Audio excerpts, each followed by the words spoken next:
Paskutiniai surašymų duomenimis paaiškėjo, kad Lietuvoje neliko nei 3 milijonų gyventojų. Kodėl taip yra? Ar lietuviai nemyli savo tėvynės, kad palieka ir išvažiuoja į kitas šalis? O gal yra kitų problemų, kad reikia iš jos bėgti? Apie tai mes ir paklausime gyventojų. Man atrodo, neturėtų būti abejonių. Ką jie čia veikia? Nu, ką veikti? Tie, kur įsimokslinę gerai darbą nerand, kad ir bedarbėjų, kur silpniau turi darbą, ką visi važiuoja ten, vis tiek pinigai, kiti pragyvename lygis. Juk sako, daugel ir mūsų šeimų yra išvažiavę, labai daugel. Labai nedaugel išvažiavę, mūsų retai jau, kuris yra. Ir jie, nu, jie sako, mes gyvenam tenai, jau ne taip jie vergau nuvažiavę, kad ten dirbtų, ar ką. Jau jie gyven, gimtadienį švenčia, į Europas važinėja ir toliau ten, sakykim, kad į Turkiją nuvažiuoja, lengva ranka važiuoja. O kaip ta meilė tėvynė ir dar yra? Žinot, kaip ją matuot, kai nein gyventi visai, kai reikia čia alkanam būti ir neturi nei darbą, nei valgyti, ką nieką, tada į meilę atsirantų. Todėl, kad nėra perspektyvų jiem čia. Per mažas darbo užmokestis. Už 800 kaip išgyvendavo jaunam žmogui. Praktiškai net negauna to 800. O kaip pati jūs ar paliktumėte šią šalį? Jeigu pasitaikytų gerą galimybę, tai taip. O meilė tėvyniai? Vidutinė. Kaip tėvynė myli, taip ir mes mylim. Labą dieną, labai atsiprašau. Dėl to, kad nėra uždarbies, nėra pajamų, nėra gerų darbų. Už tai ir bėga. Ar negąsdina jūs, kad jau Lietuvoje nėra nei 3 milijonų gyventojų? Žinoma, gąsdina. Blogai yra. Ir kas pratęs mūsų giminę, kai visi išbėgs. Blogai yra. Bloga situacija. Todėl, kad nėra darbų arba labai mažai apmokami. Tai va, todėl ir išvažiuoja arba neuždirba, kad galėtų savo kažką leisti, išvažiuoti, ko jauniems žmonėms reikia. Tai va, todėl. Jūs pati, ar paliktumėte šalį, tėvynę? Jei neturėčiau darbo, taip. Taip, jeigu su šeima važiuotumėm, tai taip išvažiuotumėm. Kol dar darbas turim, tai gyvenam. Tai meilė šalį nesulaikytų tėvynė? Nu, valgyti irgi reikia. Tai va, taip ir yra. Kodėl mes norėjome paklausti, kodėl jaunimas bėga iš Lietuvos? O jūs nenorite? Nu, tai gerai daro. Gerai daro? Tai ką čia veiktų Lietuvoje? O meilė tėvynė, kur ji? Oi, meilė tėvynė, užmirškit šios laikus. Kokia meilė, jeigu darba nėra? Tai ką čia veikti Lietuvoje dabar? Nu.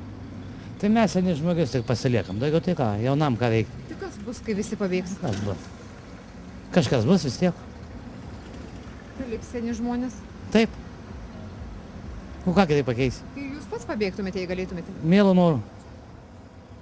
Taip, o ką? A jūs nenorėtumėt? Už to gelką, tai ką čia gal sėdėtų, už 1000 gaunams, algos gali sėdėti čia Lietuvoje. Bet kiti sėdi? Na tai, kurie negali augesni žmonės. Kam iš 40, tai tokių irgi nelauk. Laukia jaunesnių specialistų.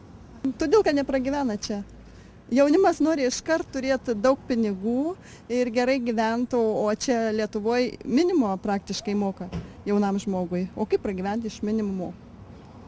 Bet kodėl, kai žmonės sako, tai kur dar ta meilė tėvynė, kodėl mes nemylime gal savo krašto? Myli, visi myli. Mano sūnus baigė universitetą Anglijoje ir labai ilgisi Lietuvos, bet čia neturi kur dirbti, nes daug jo amžiaus studentų, pavyzdžiui, daug už minimumą dirba arba važiuoja irgi į Norvegiją, dar kitur dirbti. Tai pinigų gal čia mažai gauna. Nėra darba, mažai darba. Todėl nėra.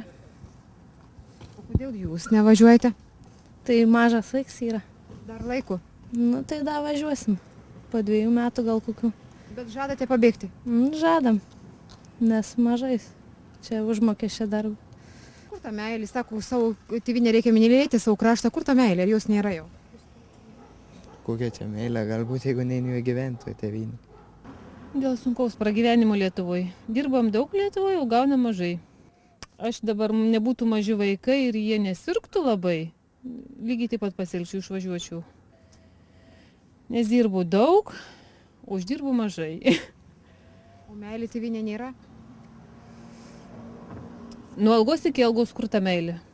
Galbūt užsienyje randa daugiau galimybių, kaip užsidirbti, gali daugiau kažko nusipirkti, tarkim tą patį rūbą, kompiuterinę techniką, televizorių, dar kažką tokio naujesnį, įdomesnį ir ten pigiau ir aš manau dėl to.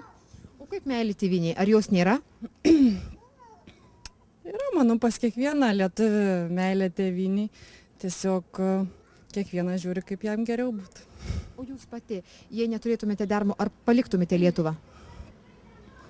Nu, sunku pasakyti, kol aš jį turiu, neplanuoju, bet jeigu reiktų, kas žino, galbūt.